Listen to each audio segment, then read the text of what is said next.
টেন্ডারবাজি, বালুমহল দখল, রাস্তা দখল, এমনকি মাদকের যে ব্যবসাটা ছিল আওয়ামী লীগের সেটারও হাত বদল হয়েছে। ওনারা বলে জুলাই সনদ বাস্তবায়ন করবে, কিন্তু জুলাই সনদ কি আওয়ামী লীগের দ্বারা বাস্তবায়ন করবেন? তাহলে চুপপুকে রাখছেন কেন?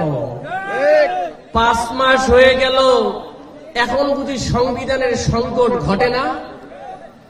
এখন আর সংবিধানের দোহাই নাই, রাষ্ট্রের অস্থিতিশীলতার কোনো দোহাই নাই।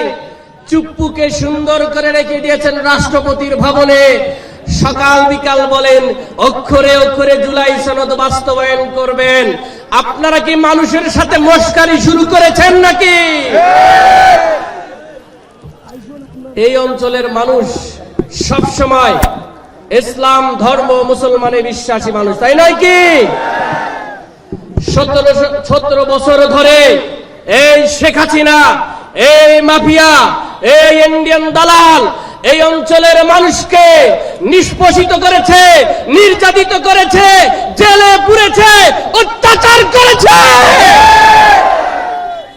শুধু কি তাই, 17 বছর ধরে এই অঞ্চলে বাজেট বৈষম্য হয়েছে। আমাদের রাস্তাঘাট ভাঙা, আমাদের স্কুল ঘর ভাঙা, নদী নালার যে ঘাট রয়েছে সেগুলো ভাঙা। এমন একটা অবস্থায় বসবাস করি যেন আমাদেরকে যুদ্ধের পরবর্তীতে যেরকম অবস্থায় রয়েছে এই বাংলাদেশের অনেক জেলার তুলনায় এই রংপুর বিভাগের জেলাগুলোর জন্য একই অবস্থায় রয়েছে। সুতরাং আমরা বলতে চাই, আপনারা যে বাজেট দিলেন, যে বাজেট দেওয়ার কথা ছিল এই রংপুর অঞ্চলে বেশি করে দেওয়ার কথা ছিল। আমরা ইন্টারিমের সময় দেখেছি ইউনূস সাহেব বললেন রংপুর বিভাগের দায়িত্ব আমার, কিন্তু উনি করলেন না। আমরা মনে করেছি সবার আগে বাংলাদেশ স্লোগান দিয়ে এই বিএনপি সরকার এসে উত্তরবঙ্গের মানুষের জন্য ন্যায্য অধিকার দিবে। আমরা দেখলাম তাদের বাজেটে ওই রংপুর বিভাগ নয়। কি অবস্থা রে ভাই, তারা তো বাজেট দেয় না। আর আমাদের প্রতি, যেহেতু আমরা বিরোধী দলের এমপি, এখানকার সালাফি ভাইয়ের এমপি, ওনারা গনে গনে প্রজেক্ট নাই, নতুন নতুন কালভার্ট রাস্তার প্রজেক্ট নাই, 8000 কোটি টাকার প্রজেক্ট দিয়েছে। বিরোধী দলের এমপিদের একটা আসনেও তারা দেয় নাই। টাকাটা কি ওনাদের বাপের নাকি? আপনাদের আমাদের ভ্যাটের টাকা। আপনি ফোনে কথা বললে যে টাকা দেন, ওই টাকা কেটে কেটে আমাদের রাষ্ট্রের বাজেট করা হয়। সেই বাজেটে আমাদের ভাগ কোথায় গেল? আমরা কি মানুষ না নাকি? শুধু কি তাই, আমাদের পাশে তো একটা ইন্ডিয়া আছে না? এই ইন্ডিয়া আমাদের সাথে এখন মাদকের যুদ্ধ শুরু করেছে, তাই নয় কি? আমার দেশের সরকারি হিসাব অনুযায়ী 82 লক্ষ মানুষ মাদকের সাথে জড়িত। আমি বললাম সরকারি হিসাব ঠিক নাই, অবশ্যই 1 কোটির অধিক মানুষ এই ইন্ডিয়ান মাদকের সাথে জড়িত। তারা আমাদের যুবকদেরকে ধ্বংস করতে চায়। 18 কোটি মানুষের যদি আমরা গুণ করে দেখি, তাহলে 18 জনের 1 জন মানুষ এই মাদকের সাথে জড়িত।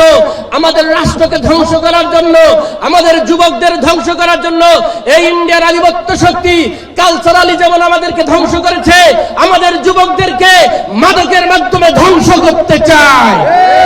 তাদেরকে বলতে চাই, আপনাদের দাসী তো আপনারা নিয়ে গেছেন, আপনাদেরকে আপনাদের এই ইন্ডিয়ান মাল মাদকও নিয়ে যাইতে হবে। তা না হলে বাংলাদেশের মানুষ, জল ঢাকার মানুষ কিভাবে এগুলোকে ইন্ডিয়াতে পুশ ইন না পুশ ব্যাক করতে হয় সেটা দেখিয়ে দেবে। ভাইরা আমার, শেষ করি। আপনাদের এখানে বারবার বলতেছি আমাদেরকে বাজেট বৈষম্য করা হচ্ছে, এবং বিএনপি প্রতিনিয়ত এই বিরোধী দলের এমপিকে ডিস্টার্ব করা শুরু করে দিয়েছে। জেলা প্রশাসক দলীয়, জেলা পরিষদের প্রশাসক দলীয়ভাবে নিয়োগ দিয়েছে। ওনাদের সরকারি দলীয় এমপিদেরকে বিরোধী দলের এমপির আসনগুলোতে ঢুকে দিয়ে তারা রীতিমতো বিরক্ত করে কোনোভাবে ভালো কাজ করতে দিচ্ছে না। আবার নতুন করে যেন শেখ হাসিনার মতন করে 1 দলীয় শাসনের দিকে ওনারা বিএনপি চেষ্টা চালিয়ে যাচ্ছে। সুতরাং তীব্র নিন্দা এবং প্রতিবাদ জানাচ্ছি। ইনশাআল্লাহ আগামী দিনে এই অঞ্চলের মানুষের ন্যায্য কোনো দাবিতে কেউ যদি অন্যায়ভাবে আমাদের প্রতি বৈষম্য করার চেষ্টা হয়, আপনাদের সন্তান হিসেবে পার্লামেন্টে দাঁড়িয়ে আমরা এর তীব্র প্রতিবাদ করব ইনশাআল্লাহ। আপনারা আমাদের জন্য দোয়া করবেন, আপনাদের সন্তান আবু সাঈদ লিওনকে সমর্থন দিবেন। তরুণরাই আপনাদের আগামীর বাংলাদেশ, আপনাদের সন্তানদের উপর আপনাদের এই বিশ্বাস রাখতে হবে, তা না হলে এই সমাজ কেউ পরিবর্তন করবে না। সেই প্রত্যাশা রেখে শেষ করছি। ইনকিলাব জিন্দাবাদ। আসসালামু আলাইকুম।